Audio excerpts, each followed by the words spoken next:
French rugby 17, the Springboks 32. What's the best way to beat the French in France? What's the best way? This was arguably one of the best matches that I've seen in 2025. This was one of the best Springbok matches that we've seen in 2025. And remember, France had 2 years and 10 days, exactly 2 years and 10 days to prepare for this match so that they can get their revenge. But it didn't go their way. And at the beginning, when this match started, the first half, actually, the entire first half, you could really feel as a Springbok fan that, you know what, they got us today. They got us because the French came prepared in this match. You could see they wanted to win this match and they were willing to do everything and anything except winning scrums, of course.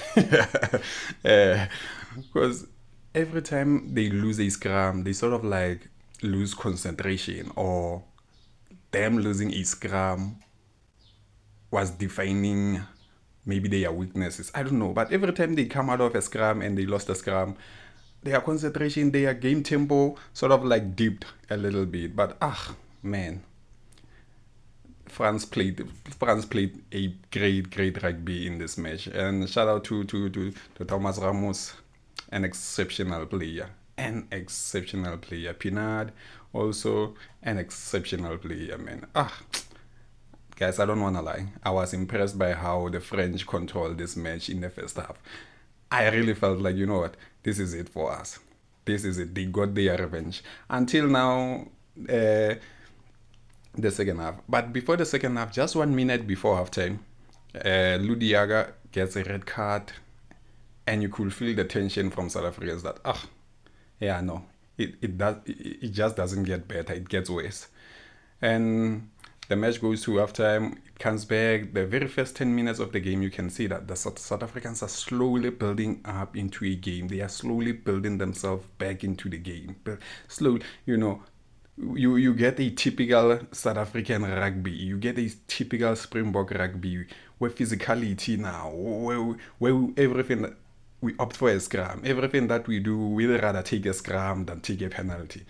That's like South Africa in this match decided, you know what, Ish is hitting the fence, so we're gonna go back to basics. When Ish hit the fence, Rassie, Erasmus and the technical team of the Springboks, they go back to basics. This was one of those where France is leading, the Springboks got a red card. It's all a mess now. You have to think. This is where Bura Maga plan. But man, I was also impressed by Grant Williams.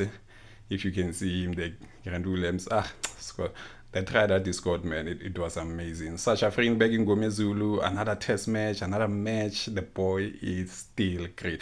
Sasha Freinberg-Mngomezulu is a great player. I don't want to lie to you guys. Like, he's still growing into this game. Yes, he's still growing as a player, but so far so good. So far I can't really complain. I don't know. Anyone who has a complaint, they should drop in the comments. I want to hear like those little imperfections in his game that I should see. And of course, his penalty kicks, he didn't really have that high conversion rate. He was like missing the penalties today, some hitting the post. But man, South Africa played a great rugby. The last 20 minutes of this game was amazing. This was where the Springboks was like, you know what? If we're gonna lose this match, let's even go on and lose with 100 points. But we are gonna play this match. They decided to play in the last 20 minutes. They decided to go physical, and we are one man down. And remember, Lood Jager is one of our physical strengths, guy. Like when we put in a bomb squad, we trust even Lood Jager. We trust guys like RJ's name, man.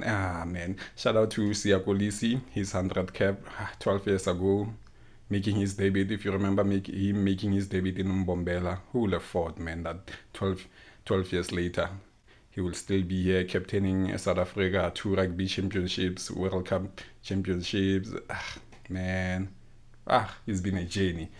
But this was one of those matches where he celebrated his 100 cap in a this was the greatest way to celebrate your 100 cap. But hey, man, shout out to the Springboks, man. They gave us an amazing game. And that last try from Sasha,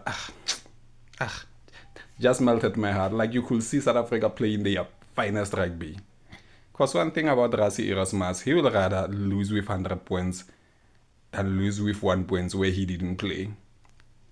He's always opting to play, especially when you play against a French team that also can sort of like go 90% on you when it comes to physicality, because France physicality can it's so close to the South African physical game. Like they sort of like similarly play physical game. When it comes to the physicality, you will think that they are similar, these teams.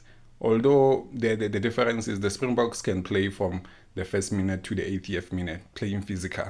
But France, we saw that France did that only in the first half. The second half, they couldn't really stand the physicality of the Springboks. They couldn't really stand that tempo. They couldn't really like absorb that pressure that the Springbok was giving to them. Ah, man. And one of the players that had a great game is Reynard. The thing that I love about Reynard is that when he's there, you will think he's doing nothing until you see his absence. When he's not there, that's where you realize that, nah, where is Reynard?